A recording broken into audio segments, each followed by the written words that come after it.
dan kepada orang Israel, engkau harus berkata, apabila seseorang mati dengan tidak mempunyai anak laki-laki, maka haruslah kamu memindahkan hak atas milik pusakanya kepada anaknya yang perempuan. Jadi akhirnya Tuhan bilang, ya mereka tuh benar, ganti. Jadi kita kita bisa lihat ya, baca semuanya. Bilang ganti hukum itu, bahwa kalau memang ayahnya itu nggak punya anak laki-laki, jadi hak warisan itu dikasih kepada yang perempuan gitu. Jadi mereka yang dikasih. Nah, apa signifikansi ini? Kita lihat ya, keturunan Daud. Di Matius 1, itu keturunan Tuhan Yesus. Silsilahnya ya, dari Salomo. Nah, kita tahu bahwa Yoyakim atau Yekonya, nama lainnya Yekonya ya, ini dikutuk sama Tuhan. Nah, dia yang menurunkan Yusuf, suami dari Maria. Tapi kan dia dikutuk.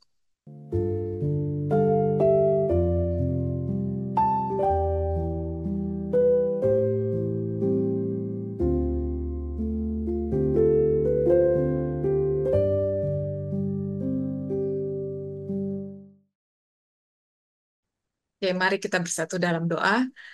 Bapa, kami mengucap syukur Bapa karena Engkau baik, karena Engkau mengasihi kami anak-anak-Mu. Dimanapun kami berada, Engkau senantiasa bersama-sama dengan kami. Dan kami percaya Engkau juga bersama-sama kami malam hari ini atau pagi hari di Amerika. Karena kami mau mendengarkan Engkau. Kau sendiri yang mau berbicara, Kau sendiri yang mau ambil alih Bapa. Karena Engkau senang ketika kami boleh mengenal Engkau lebih dan lebih lagi. Karena ketika kami memandang kepada Kristus, kami diubahkan menjadi serupa dan kemuliaan semakin besar. Berkati juga setiap orang yang menonton, baik rekaman maupun YouTube. Kau juga bukakan hati mereka supaya mereka melihat kemuliaan Engkau dan mereka juga melihat kebenaran itu dan kebenaran itu memerdekakan mereka. Terima kasih Bapa, kami serahkan semuanya ke dalam tangan Engkau. Di dalam nama Tuhan Yesus kami berdoa dan mengucap syukur. Amin. Oke, kita akan bahas topik kali ini adalah wanita-wanita di dalam line atau silsilah raja ya. Jadi women in the royal line. Kita tahu ada 5 orang perempuan yang ditulis di dalam silsilah Tuhan Yesus ya. Cuma 5 orang perempuan dan kita akan bahas mereka satu persatu. Nah, kita lihat silsilah Tuhan Yesus itu di Matius 1 ayat 1 sampai 16. Eh, aku nggak akan bacain semuanya, tetapi kita akan bisa lihat silsilah Tuhan Yesus dan 5 orang perempuan yang disebutkan di sini, gitu ya. Nah, kitab Matius ini ditulis untuk orang-orang Yahudi. Jadi, dia menekankan kepada Abraham bahwa Kristus itu adalah anak Abraham, karena Abraham itu adalah bapa leluhur dari bangsa Yahudi ya. Kemudian juga dia menekankan bahwa Kristus adalah anak Daud, karena Daud itu adalah raja, dia raja kedua ya dari kerajaan Israel, tetapi Tuhan itu memilih Daud dan menggunakan dia untuk memilih Mesias, karena Mesias itu dikatakan bahwa Kristus itu adalah anak Daud. Jadi di sini kita lihat bahwa Yakub memperanakan Yehuda dan saudara-saudaranya. Kemudian Yehuda itu memperanakan Peres dan Zerah dari Tamar. Jadi ini perempuan pertama yang disebutkan, Tamar ya. Kemudian disebutkan juga bahwa Salmon memperanakan Boas dari Rahab. Nah, jadi Rahab ini adalah perempuan kedua yang disebutkan. Kemudian Boas memperanakan Obed dari Rut. Nah, Rut itu perempuan yang ketiga. Kemudian Daud memperanakan Salomo dari istri Uria. Uria itu adalah orang Het ya. Dan istrinya namanya Batsheba. Di sini dia nggak sebutin namanya Batsheba. Cuma disebutin bahwa Daud itu memperanakan Salomo dari istri Uria. Kemudian terakhir disebutkan perempuan yang disebutkan di sini adalah Maria ya. Jadi Yakub memperanakan Yusuf, suami Maria yang melahirkan Yesus. Jadi di sini ada 5 perempuan yang disebutkan yaitu Tamar, Rahab, Ruth, kemudian Batsheba ya istri Uria, kemudian Maria. Kita akan lihat satu persatu. Nah, di sini kita lihat silsilahnya ya. Jadi Tamar itu adalah perempuan pertama yang disebutkan ya. Tamar memperanakan Peres dari Yudah gitu atau Yudah memperanakan Peres dari Tamar. Nah, Yehuda ini dia kawin dengan perempuan Kanaan yang namanya Shua. Kemudian dia punya anak namanya Onan dan Shela yang terakhir gitu ya. Nah, kemudian dari Tamar menantunya ini dia punya anak Peres. Nah, kemudian keturunannya Salmon itu kawin dengan Rahab. Rahab juga adalah perempuan Kanaan. Kemudian melahirkan Boas. Dan Boas ini kawin dengan Ruth. Ruth ini adalah juga bukan orang Yahudi ya, dia adalah orang Moab, gitu, keturunan dari Lot, yang dia incest dengan anaknya.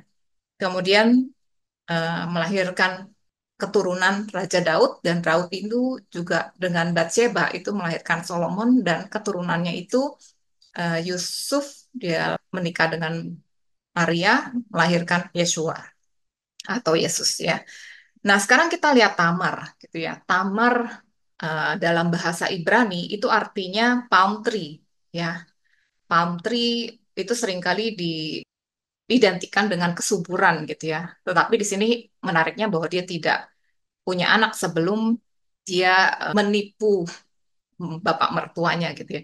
Jadi ceritanya kita tahu ceritanya bahwa dia tuh awalnya kawin dengan anak pertama yang namanya Er, anak pertamanya Yehuda ya.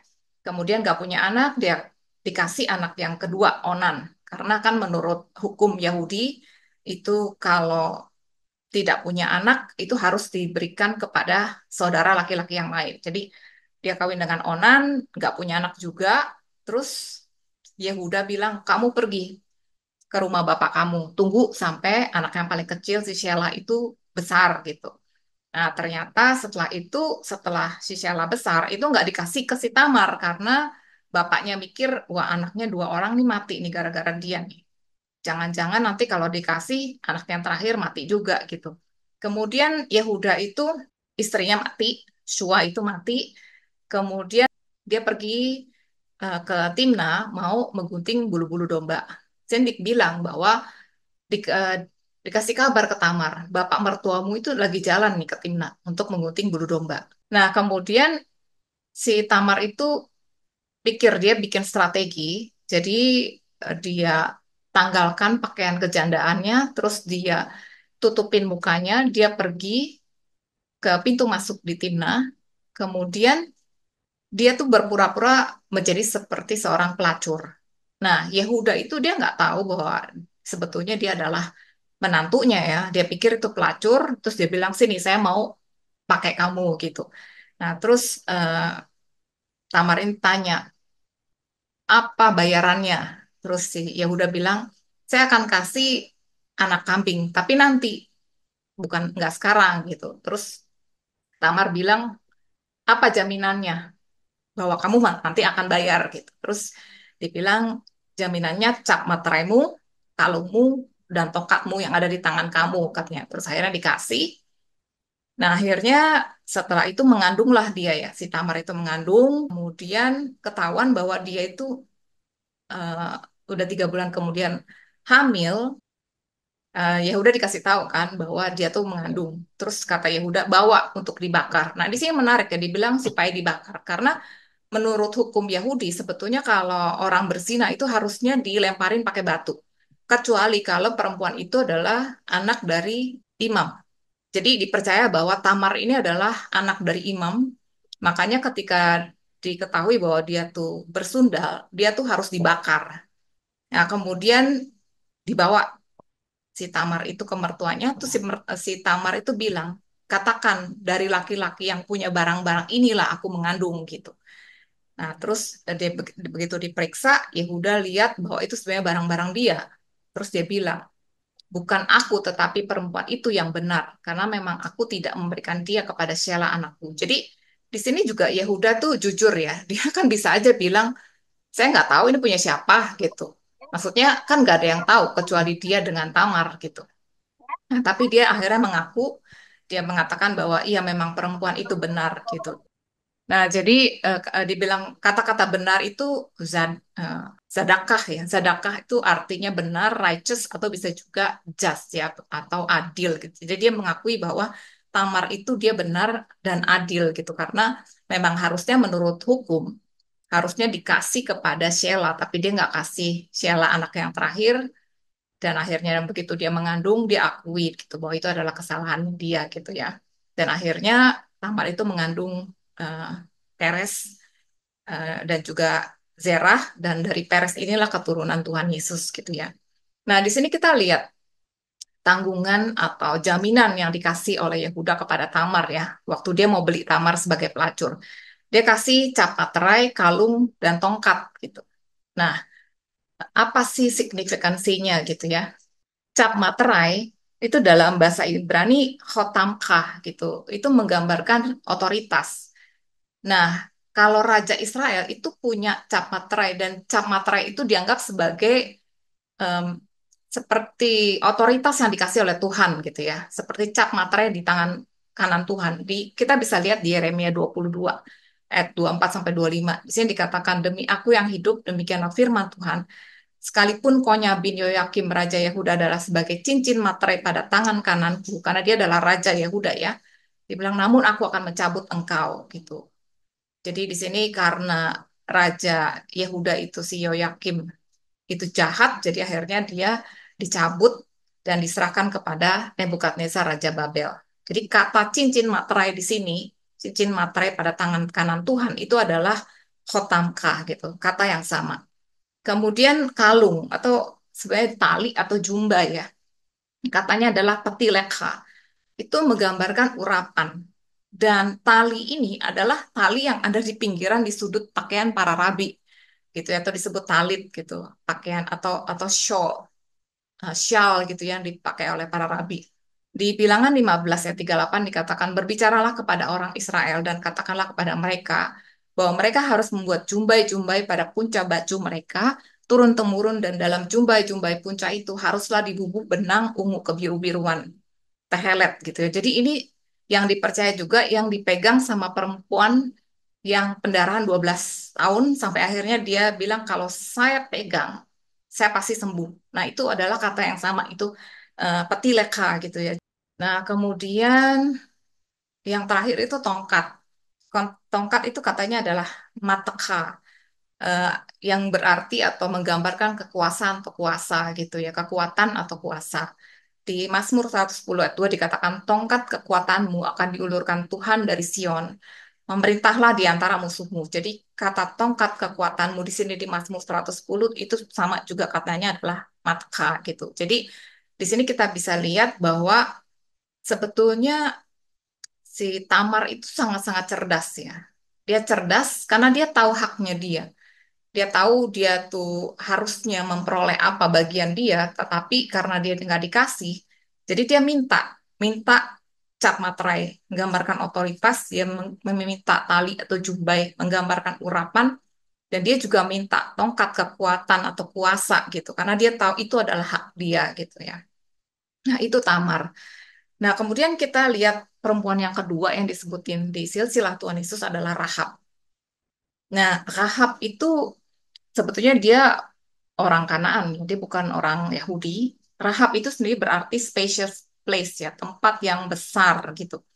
Nah, kita tahu ceritanya di Yosua ketika Yosua itu mau masuk ke Yeriko, dia kirim dua pengintai ya. Pengintai dibilang pergi amat-amatilah negeri itu gitu ya dan kota Yeriko. Nah, kedua orang pengintai ini akhirnya pergi ke rumahnya si Rahab. Dia kan pelacur ya. Rumahnya itu ada di pintu gerbang dari kota Yeriko itu. Jadi perbatasan antara Yeriko dengan sekitarnya gitu ya. Makanya pengintai itu ke situ. Nah, terus begitu pengintai ke situ, dia bermalam di situ, kedengeran nih sama raja orang Yeriko. Terus orang Yeriko bilang kepada orang-orangnya dia untuk menyelidiki. Ya, suruh orang kepada Rahab. Terus dia bilang bawa keluar orang-orang yang datang kepada kamu. Tapi si Rahab ini malah menyembunyikan kedua orang itu di atap rumahnya gitu ya. Nah, terus si Rahab ini dia bilang, aku tahu bahwa Tuhan telah memberikan negeri ini kepada kamu dan bahwa kengerian terhadap kamu telah menghinggapi kami dan segala penduduk negeri ini gemetar menghadapi kamu. Sebab kami mendengar bahwa Tuhan telah mengeringkan air laut terberat di depan kamu ketika kamu berjalan keluar dari Mesir dan apa yang kamu lakukan kepada kedua raja orang Amori yang di seberang sungai Yordan itu, yakni kepada Sihon dan Og, yang telah kamu tumpas. Ketika kami mendengar itu, tawarlah hati kami, jatuhlah semangat setiap orang menghadapi kamu, sebab Tuhan Allahmu ialah Allah di langit di atas dan di bumi di bawah. Jadi menarik sekali ya. Kita tahu 40 tahun sebelumnya, waktu Musa menyuruh 12 orang pengintai pergi untuk mengintai, dari 12 orang, 10 orang itu ketakutan gitu. Cuman Yosua dan Kaleb aja yang berani. Mereka ketakutan, padahal sebetulnya on the other side gitu ya. Orang-orang Kanaan itu justru ketakutan gitu. Karena mereka dengar apa yang Tuhan lakukan, gimana Tuhan itu membelah Laut Merah gitu, gimana Tuhan itu memberikan kemenangan kepada orang-orang Israel. Jadi mereka tuh ketakutan, sementara para pengintai ini juga ketakutan gitu, jadi saling ketakutan. Kebayang kalau misalnya mereka itu 12 pengintai itu berani semua, itu udah jelas-jelas pasti karena Tuhan bilang Tuhan sudah memberikan negeri itu gitu. Jadi bayangin mereka harus menderita 40 tahun gitu ya. Padahal sementara itu orang-orang Kanaan itu ketakutan terhadap mereka gitu. Nah, terus Rahab ini bilang, berikan padaku satu tanda bahwa kalian akan menyelamatkan hidup dia dan keluarganya gitu ya. Akhirnya kedua pengintai itu bilang, kalau Tuhan nanti memberikan negeri ini kepada kami akan menunjukkan terima kasih dan setia kami kepadamu. Jadi akhirnya diturunin lewat jendela rumah yang ada di tembok kotanya itu gitu ya. Nah, kemudian kedua orang itu bilang, sungguhnya kalau kami memasuki negeri ini, haruslah tali dari benang kirmizi, jadi benang berwarna merah ya, kau ikatkan pada jendela tempat engkau menurunkan kami, dan ayahmu, ibumu, semua saudara-saudaranya itu harus ada di dalam rumahnya, gitu ya, supaya dia tahu bahwa rumah ini adalah rumah Rahab, dan rumah ini akan tetap berdiri, tidak akan dirobohkan, dan semua akan diselamatkan, gitu ya. Akhirnya kita tahu bahwa mereka, Yosua dan semua tentaranya, mereka setelah mengelilingi kota Yeriko selama 7 hari, akhirnya ambruk gerbangnya dan mereka akhirnya bisa masuk ke kota itu dan Rahab dengan semua keluarganya akhirnya diselamatkan. Nah, di sini kita lihat bahwa Eli Melek itu dari katanya itu berarti Eli my God ya, Melek itu raja. Jadi Tuhanku adalah raja. Bethlehem itu adalah rumah roti, menggambarkan dunia, dunia yang kelaparan, dunia yang sudah jatuh. Naomi itu gambaran dari Israel, orang-orang Yahudi gitu ya. Mereka berada di dunia yang sudah jatuh, tapi mereka tidak bisa memberikan solusi sampai ada Boaz ya. Boaz itu gambaran dari kinsman redeemer ya. Jadi kerabat yang menebus, dan Ruth itu adalah gambaran dari gereja Gentiles, karena kita tahu Gentiles itu predominantly kebanyakan itu bukan dari bangsa Yahudi. Halo semuanya, salam sejahtera dan semoga semua dalam keadaan sehat. Selamat berjumpa dalam Grace for Indonesia. Nama saya Rita. Saya dan teman-teman adalah bagian dari kelompok sel yang bernama Sola Gracia Life Group. Kalau kalian punya pertanyaan seputar topik yang kami bahas, atau ada topik menarik yang ingin kami bahas dalam pertemuan selanjutnya, ataupun kalian memiliki prayer request untuk didoakan, silakan masukkan dalam komen. Kami berharap apa yang kami sharingkan bisa memberikan semangat dan pengharapan, karena kita punya Tuhan yang luar biasa. Kalau video ini memberkati kalian, tolong di like, subscribe, dan di share, supaya menjadi berkat juga buat banyak orang. Terima kasih, Tuhan Yesus memberkati.